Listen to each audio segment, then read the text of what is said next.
Hey guys, Moldran here, and today I'm going to talk about my journey to Gamescom in Cologne. I'm here at the Kölner Dome, which is a pretty impressive building, to record this video.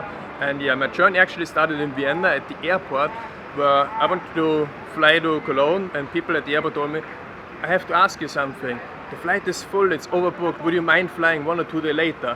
We offer you $200. And I was like, hell no! There's no way I'm not going to go to Gamescom this year or later to Gamescom. Even for $1,000 I wouldn't do it.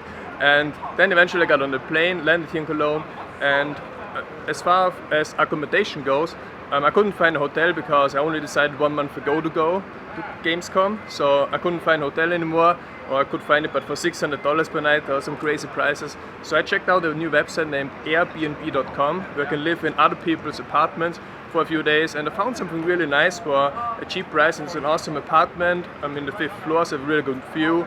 I can use the kitchen, which I did already to cook spaghetti. I can use shower and everything, and in my opinion it's even better than a hotel. Like I really feel like at home there, and it's really good accommodation. Now first I want to start with day 1. So Wednesday was the first day at Gamescom, the press, media, trade visitor day, and the first thing I did of course was go to Blizzard area and check out Overwatch, the new shooter, and the game has been amazing. It's actually been so good that I'm going to dedicate a new video, an own video to the game, and talk about my experiences about Overwatch there. Yeah, then at 11:30 there was a Blizzard press event. Not many too exciting things happened there because they also didn't talk about WoW, which was their big thing here at Gamescom. The press event, and yeah, then later on I went to the Hearthstone area, and guess who I saw there? I saw Crip playing Hearthstone, and then he wasn't just playing, but he started doing interviews with fans. So I like entered the queue, and then I was waiting 2 hours to finally get to him, and when I got to him, like I was so happy, like I was going to him and saying, oh my fucking god, it's Crip, we finally meet, like I'm your biggest fan, and you're my idol since your very first hardcore inferno kill in Diablo 3. I just want to take a picture with you because my viewers really want it. And then he was like, come on Moldran, we can talk, I know you and stuff like. And I was like, just let's take a picture, and then someone took a picture, and then I was like, yeah. I don't know, I just felt so happy, like it was like a dream come true, and I just rushed away. And yeah, felt awesome, uploaded it, and your response to the picture has also been great. And yeah, it really felt good, but afterwards I felt a bit sorry or something, because like he was trying to be so nice to me, he wanted to talk, and I just was too excited, you know, I couldn't stay, and I just rushed away. So I actually Skype messaged Rania, his girlfriend, and asked them if they wanna have dinner with me today, and they said yes, and they invited me to an Italian restaurant where there's really good pasta. I ended up eating a pizza anyway, but we were talking about games, about streaming, YouTube, all that kind of stuff. It was really cool. Talked to Grip, and he's been very nice. And yeah, it was a great evening for myself. And then at the end, like he even like decided, hey Moldran, I'm going to pay for you. And I was like, no, I can pay myself. Like it's just a pizza. But he insisted on paying, and yeah, so really cool guy, Grip. And yeah, that was day 1 for me. So pretty good start in Gamescom. Alright, so day 2. Day 2, the first thing I did was rush to Fallout 4, because that has been the game with the longest queue at Gamescom, so I was like, maybe that's gonna be good. And I went to Fallout 4, and they didn't give us the game to test, but they had a presentation instead, and the presentation just blew me away. Like, the game itself, like the sound effects, and even though I didn't know much about Fallout, I mean, all I knew was it's a RPG, FPS game, kind of game, and I was just like really surprised by the presentation. It was so good, and really like makes me want to play the game. So maybe some of you play the game. I'm probably gonna play Fallout 4 at release, and also Fallout 3 before that, to get used to it. Then the next thing I did on this day was I organized a viewer meeting, and it was really cool. Like on day 1 already, many people like bumped into me, were like, hey Moldran, oh my god, it's you, it's nice to meet you, can I please take a picture? And I was like, yeah sure, let's take a picture, and you can find a lot of pictures on Twitter. But then I also had a fan meeting where I think 7 or something people came, and it was really cool to meet all my viewers, like they're all awesome guys, and I talked to them like half an hour, 1 hour about Diablo, about streaming and everything. And it's really great that people still remember me, and people like to hang out with me, and it's like a highlight for them to take a picture with me. And yeah, I was also really happy to meet my fans, and look forward to meet more of you next year maybe. Then the next thing was the WoW announcement.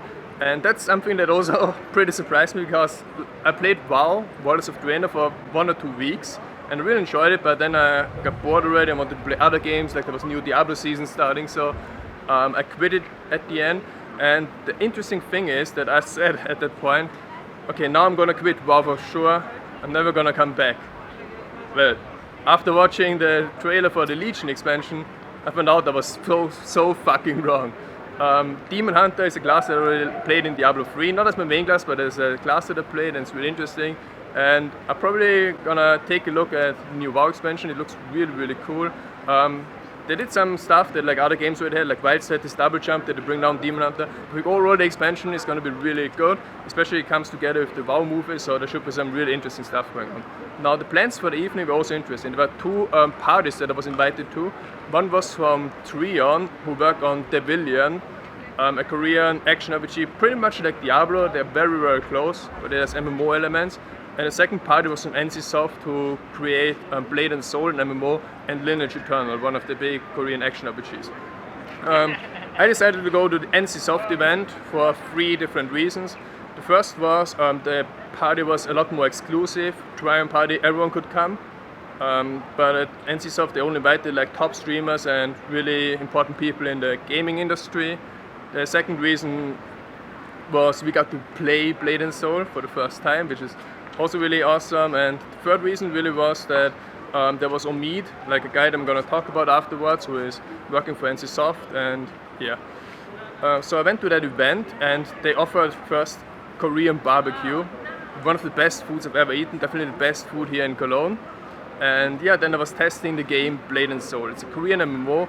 It's been like out for some time in Korea, but it took 3 years now to come to our world, and it was just awesome. Like I never thought that MMO would be interesting for me, because like the last 10 MMOs that I played, they all failed. Star Wars: The Old Republic, Ion, and whatever the names are.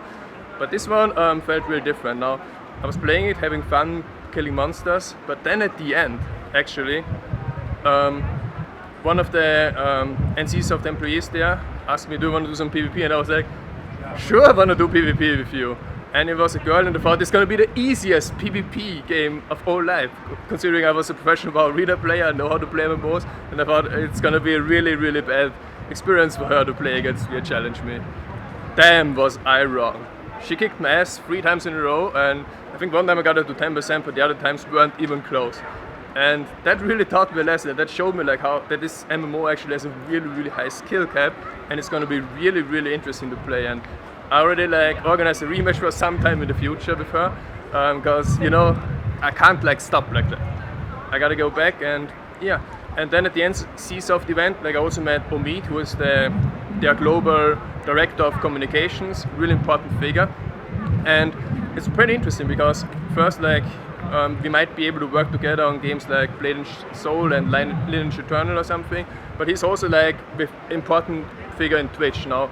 He's very in the business side of Twitch things, and for example he coaches or does the management of 2 streamers like Carnage and Elohim, who are very successful YES streamers, and that's being in contact with him is really important for me, because when I stream, like I only care about the streaming. I want to make my stream fun, I want to make playing the games fun, I want to have fun myself, I want to interact with my chat and so on, but I've never really cared about the business side of things. And he really knows like how he can also like turn a good stream that people like to watch, content that people want to see, into like something more, into something that you can sustain over years. And maybe with his help I'm gonna be able to turn out to be a really good streamer, maybe even a professional streamer that's able to make a living out of that.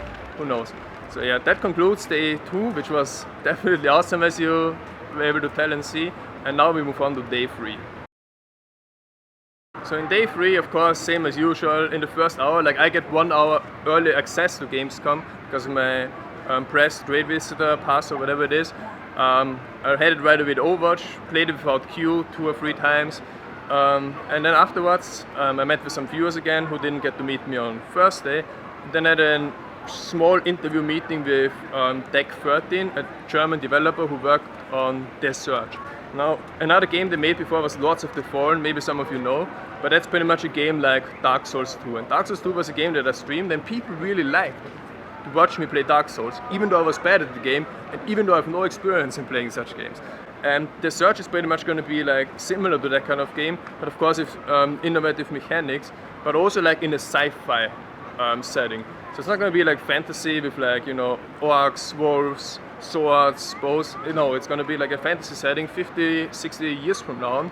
And it's going to be really challenging. Like, they told me it's going to be even more challenging than Lords of the Fallen, which is already considered to be really challenging, but still fair.